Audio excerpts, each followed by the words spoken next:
Good morning, students. Yesterday we left the drama Mother's Day when Cyril had an argument with his mother. She had not prepared tea for him. An argument is going on when Mrs. Pearson reminded her son how he behaved with her when she is kept at home and they all go out for their entertainment. Deeply shocked by his mom's reply, he attempts to know what's the matter.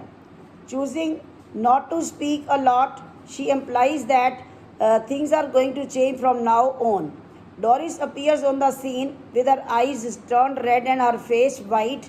Mrs. Pearson asks her what's wrong and how would she go with Charlie Spence with this face. All steamed up, Doris tells her mom to hold her tongue about Charlie Spence. She further adds that she is not yet ready, and the reason behind her awful look is that she has been crying after talking to Mrs. Pearson. Cyril interrupts and interrogates as to what did their mother do. Doris tells her brother to stay out of it. Paying as much less attention as one could, Mrs. Pearson gets up to go to the kitchen while asking for stout. Cyril recalls that there might be one or two bottles of it left, but tells her in a weird tone after all this mess, she does not need stout. She makes it clear that she wants stout, a type of wine, whiskey, at that moment. Cyril asks her why she needs to have stout, and Mrs. Pearson calls Cyril foolish for asking her such a question. As soon as Mrs. Pearson leaves, the siblings get together, Doris and Cyril both, and they discuss the matter behind her back. Doris asks her brother if their mom has been behaving weird with him as well. Cyril tells Doris that she has been behaving like that with him too. She did not even make tea for him. Doris is relieved to hear that they both are in the same boat because she feared it is her who had hurt Mrs. Pearson in some way. Cyril expresses that he thought the same, but actually it's mother in herself who has been behaving odd. Doris tells Cyril how shocked she was on seeing her mom smoking and playing cards when she came home from work. Cyril tells her that he even asked her if she was feeling unwell, but she said that she had never felt better. She is amazed by the difference in her. She tells Cyril that it is not her words that hurt her, but the look in her eyes that made her cry. He mentions that he had not noticed any change in her appearance. Doris suspects that Mrs. Pearson might have hit her head somewhere and got herself hurt.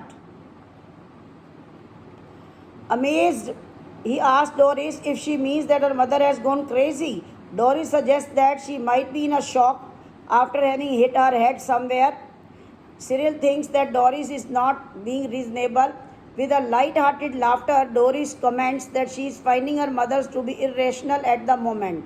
Cyril asks her what she means. Doris indicates what is going to happen when their father sees Mrs. Pearson behave this way.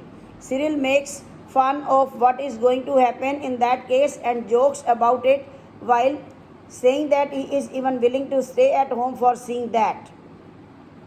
While the siblings were talking, Mrs. Pearson enters the room with stout. They failed at controlling their laughter, and Mrs. Pearson ridicules them while moving towards the settee. She talks about her. Both of them regard themselves as mature and asks them to behave and be responsible like people of their age. Cyril asks Mrs. Pearson if she now has an objection to their laughing. She replies that she has no problem with them laughing at something which is funny. She asks them to make her laugh as well by telling her what they were talking about. Doris undermines Mrs. Pearson's ability to understand their jokes, and Mrs. Pearson replies in an equally mean tone, indicating how boring their jokes usually are. Doris, who is not used to Mrs. Pearson talking to them in such a manner, asks her the reason behind her behavior. She is just about to cry once again and asks what have they done to deserve this. She mentions that they have not done much except barging in whenever they want and going out as per their convenience. In between, all they do is make her work all the time, and when they have no other place to go, they come back home. Cyril gets angry and hyper while telling Mrs. Pearson that if she does not get the tea ready, he will find something to eat by herself. Mrs. Pearson asks him go ahead and find something for himself to eat while sipping stout. While going to the kitchen, he attempts to make Mrs. Pearson feel obligated to prepare for him as he had been working all day. Doris agrees with Cyril. Mrs. Pearson, who is actually Mrs. Fitzgerald, did not lose her cool and tells them that they work only an 8-hour shift a day.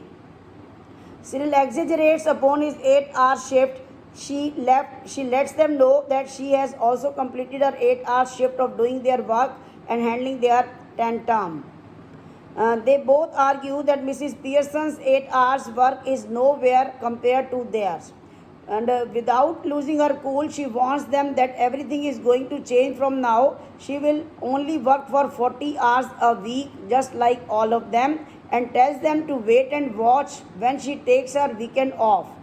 Doris and Cyril get shocked while Mrs. Pearson maintains her calm look. Cyril exit to find something to eat in the kitchen. He feels it is necessary as he would require the strength to face all of this.